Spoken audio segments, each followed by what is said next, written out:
साथियों, आपको पढ़कर सुना रहे थे प्रतीक उपासना एवं देवाधिदेव आत्मदेव की साधना। लेखक श्री राम शर्मा आचार्य। पुस्तक कोड SA35 पृष्ठ 17। पिछले वीडियो के क्रम में तारतम्य बनाए रखते हुए सुनते हैं तो मज़ा आएगा। तो ताल में ताल मिलेगा, शब्द में शब्द मिलेगा, ब्रह्म ब्रह्म से मिलेगा। ये सुनते हैं। बाह्य जगत में संव्याप्त सत और तम, देवत्व और असुरत्व की तरह अंतरंग में भी ये दोनों प्रवृत्तियां यथास्थान विद्यमान रहती है।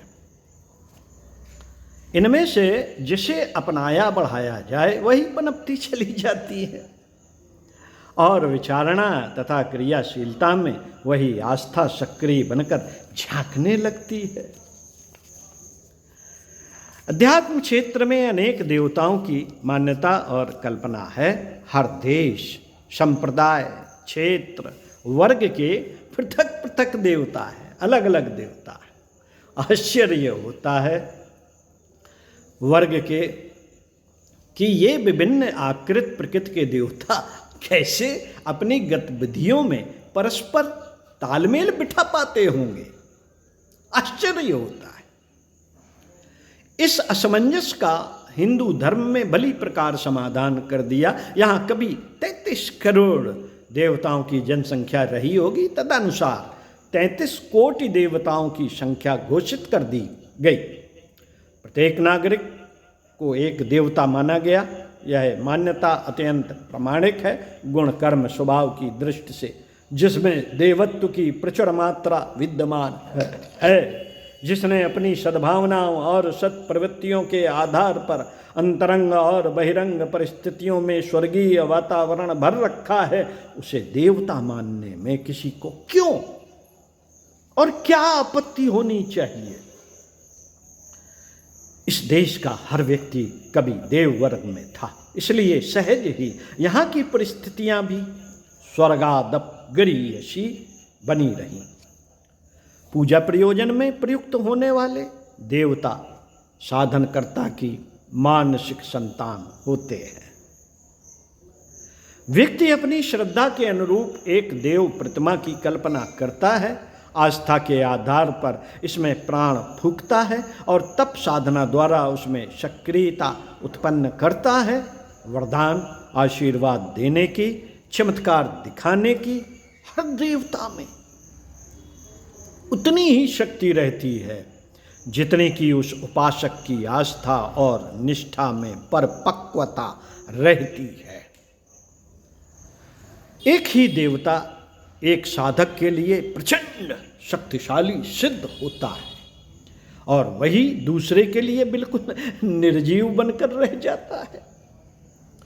इस अंतर का एकमात्र कारण साधनकर्ता की मनःस्थिति ही है।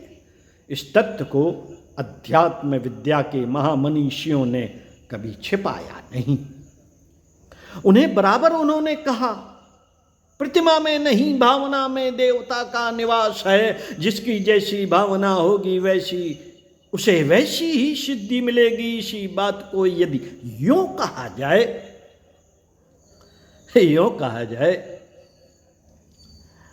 या यूं कहा जाने लगे कि श्रद्धालु साधक के मानस पुत्र ही देवता होते हैं और उनमें श्रद्धालु की आस्था ही प्राणवान रहती है, उसे यथार्थ का ही प्रतिपादन माना जाना चाहिए। इस सच्चाई को वेदांत दर्शन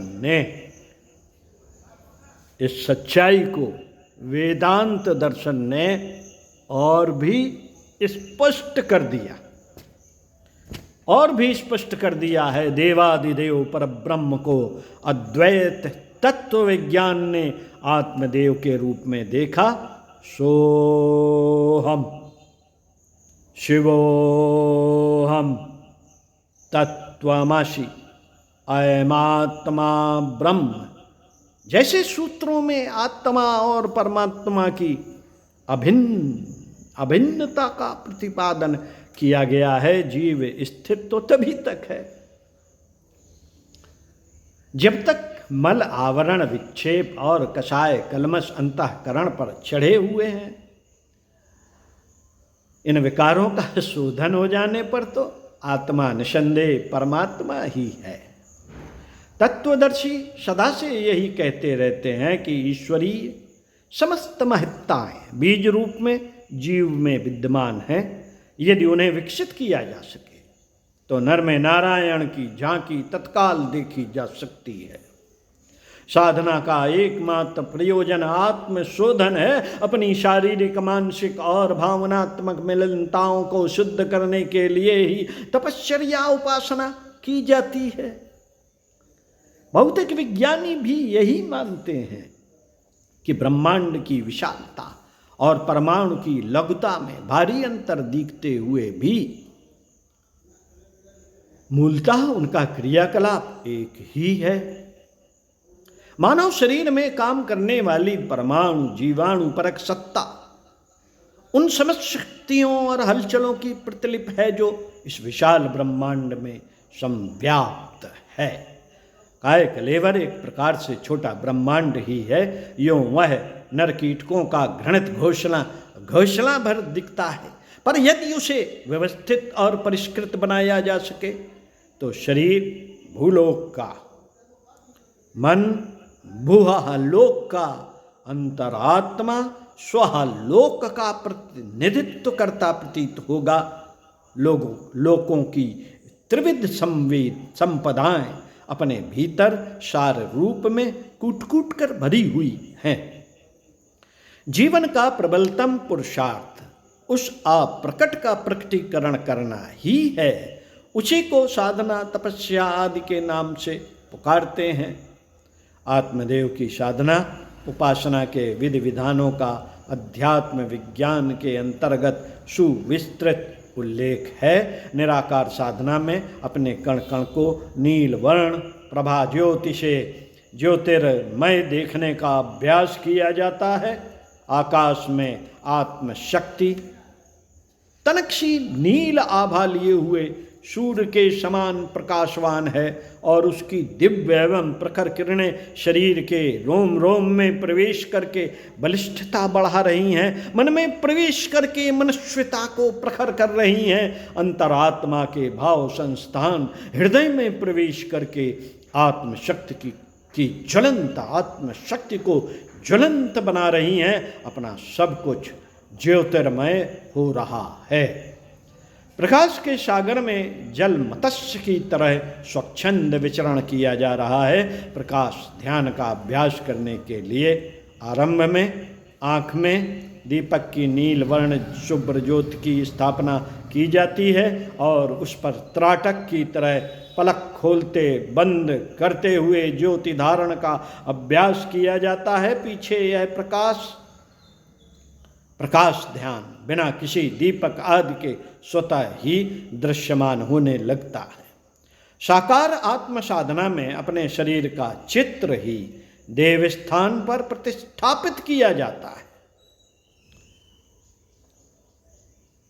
उसी का पूजन वंदन और साधन करते हैं। तांत्रिक विधान के अनुसार छाया पुरुष की सिद्धि में अपने ही सूक्ष्म शरीर की सत्ता को प्रखर बनाया जाता है और वह उस साधना क्रम के कारण इतनी सत्तावान हो जाती है कि एक सामर्थ्यवान अदृश्य मित्र की तरह अभीष्ट सहायता करते रहने के लिए प्रस्तुत रही।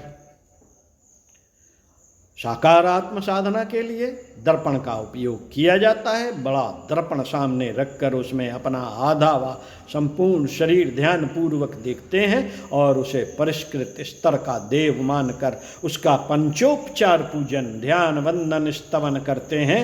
साथ ही यह आस्था जमाते हैं कि इस काय कलेवर में निवास करने वाली दिव्य ज्योति यदि आत्मभाव की भूमिका में जागृत हो उठे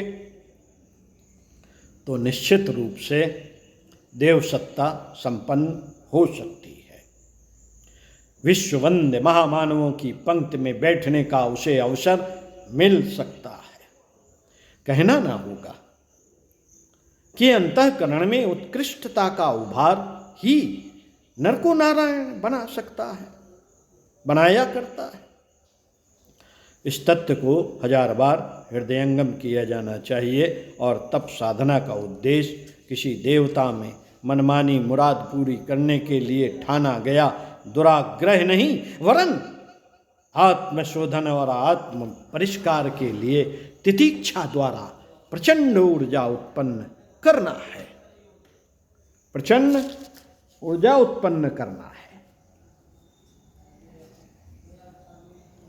स्मरण रखा जाए, महान उपलब्धियां कहीं बाहर से प्राप्त नहीं होती, वरन भीतर से ही उभरती हैं। उत्साहें और कुंठाएं ही अंतः वैभव को दबाए पड़ी रहती हैं। इन पत्थरों को हटाने के लिए जो साहसिक कदम उठाने पड़ते हैं, उन्हीं का नाम योगाभ्यास, तपश्चर्या, व्रत, अनुष्ठान, साधन प्रक्रिया आदि है।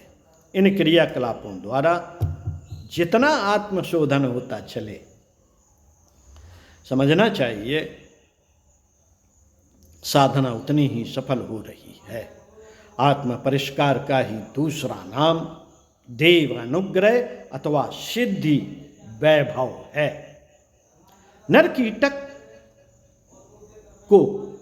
नरकीट को देव मानव में परिणत करने का सारा श्रेय इस आत्म सुधार प्रक्रिया को ही मिलना चाहिए।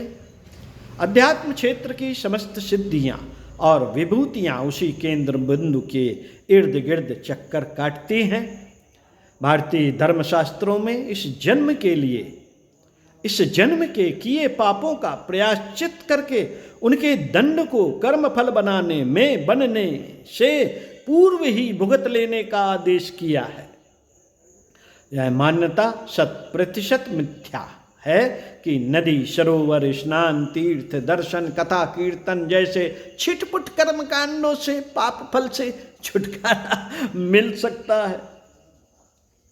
पिछले जन्मों के पाप कर्म इस जन्म के लिए प्रारब्ध बन चुके, उन्हें भुगतने के लिए आवश्यक धैर्य, साहस और संतुलन एकत्रित करना चाहिए। इस जन्म के पाप और पुण्यों का जमा खर्च बनता रहता है। अंत में जो घटोत्तरी बढ़ोत्तरी होती है, उस लेखे जोखे के अनुसार भावी जीवन के लिए स्वर्ग नरक की, सुख दुख की प्रारब्ध व्यवस्था बनती है। वर्तमान जीवन में हर किसी को यह अवसर उपलब्ध है कि अब तक के अज्ञात पापों का स्मरण करके उनका प्रायश्चित कर ले।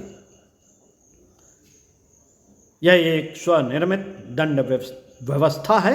इसमें सदाशयता का गहरा पुट है और ईमानदारी की स्पष्ट झांकी है। बिना पुलिस के पकड़े कोई अपराधी स्वयं न्यायाधीश के सामने उपस्थित हो, अपने अपराधों का विवरण बताए और दंड की याचना करे तो निश्चय ही न्यायाधीश उससे प्रभावित हुए बिना न रहेगा और अपेक्षाकृत हल्का दंड देगा। ठीक यही बात प्रायः प्रायश्चित विधान में भी लागू होती है।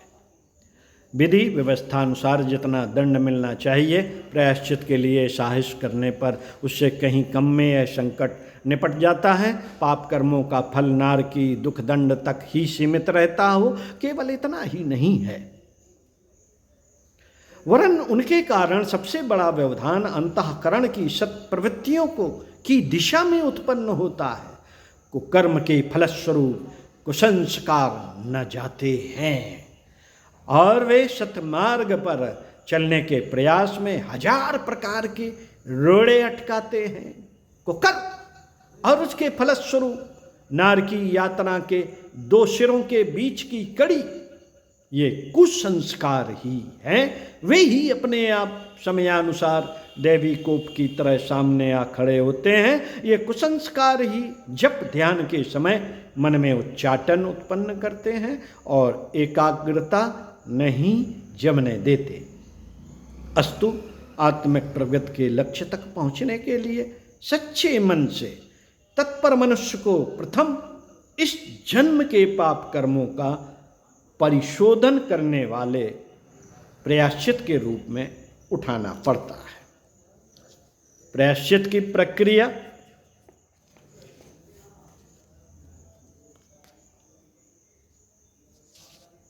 इस प्रकार संपन्न होती है। आइए जानते हैं।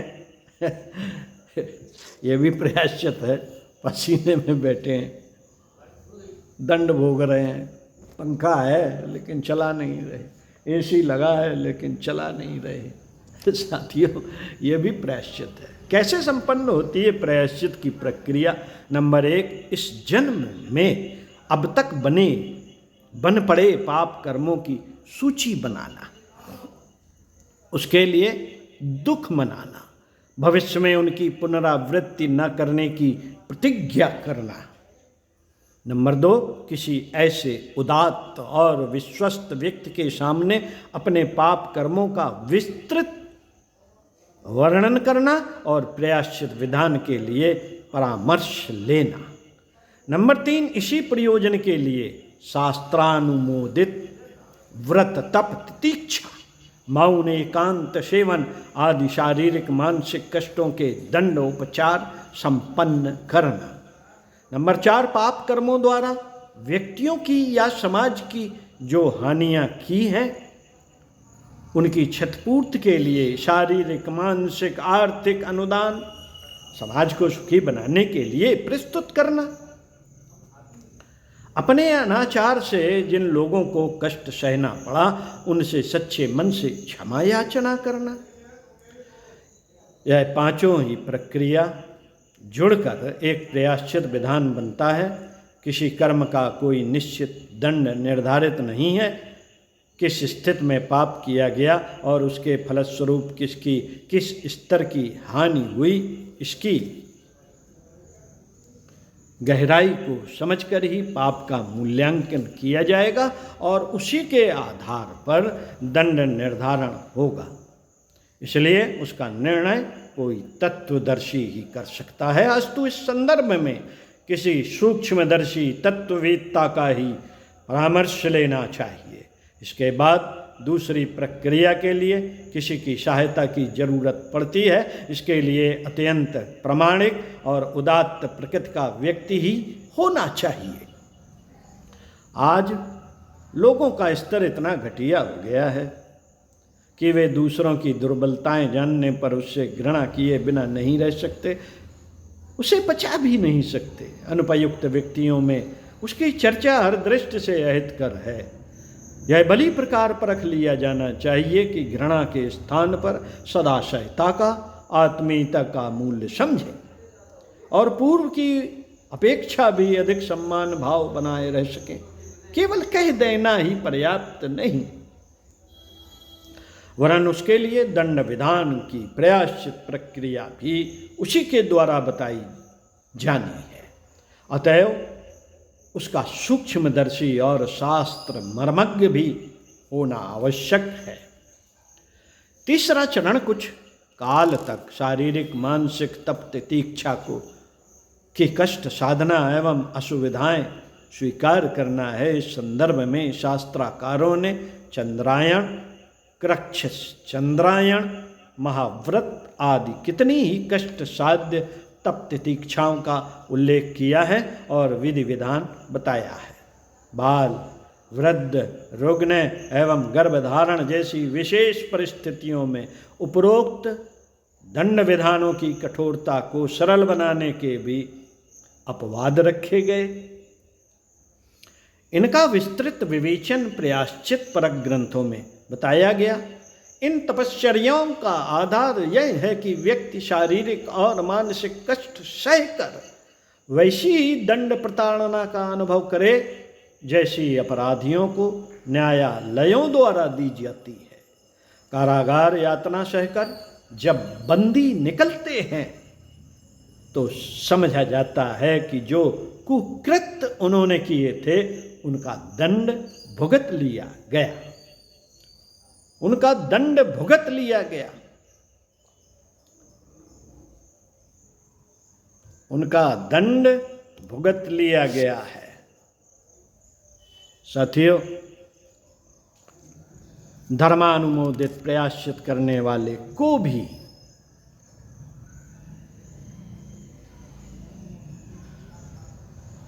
उस प्रक्रिया से होकर गुजरा हुआ अनुभव करने का अधिकार है। पाप कर्मों में व्यक्ति को या समाज को आर्थिक आत्मिक विभूतियों के लिए मूढ़मति एवं बाह्य जगत के देवताओं, गुरुओं, तीर्थों, कर्मकांडों में भटकाती है। यदि हम अपनी बहिर्मुखी प्रवृत्ति को अंतर्मुखी बना लें, देवादिदेव आत्मदेव की साधना के लिए तत्पर हों, तो वह सब कुछ निश्चित रूप से मिल सकता है जिसकी शांति और प्रगति के लिए, आनंद और उल्लास के लिए वास्तविक आवश्यकता है। महान उपलब्धियां अपने भीतर ही उगती उभरती हैं। कुत्साएं इस वैभव पर कुहासा बनकर छाई रहती है। इसे मिटाने, इन अवरोधों को हटाने के लिए जो संघर्ष करना होता है उसे ही योग एवं तप कहते हैं।